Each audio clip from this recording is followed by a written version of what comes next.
Morning po. Pag bibili po kayo ng powerful drill, huwag po yung ganito. Hindi ko alam kung saan galing ito eh.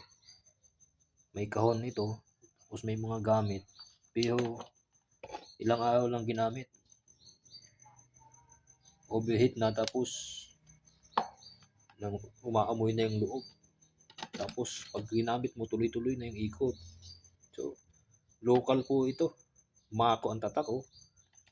Tapos may mga adjustment pa dito. Daming mga style, pero wala din. Mahinang klase. You know. Ang bibili nyo po itong ganito. Ito, powerful drill po ito. Solid po ito. Makita. From Japan po ito. Ito po yung mga ginagamit namin sa construction. Mga pag-drill namin ng mga plywood, yero. Ito yung ginagamit namin sa hand power drill. Makita. Tingnan nyo naman po. Bigat. No? Yung isa, ako, ang gaan.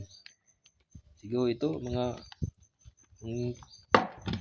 kon lang eh, kalahating kilo. Ito isa, 1 kilo at kalahati. At hindi po ito makita.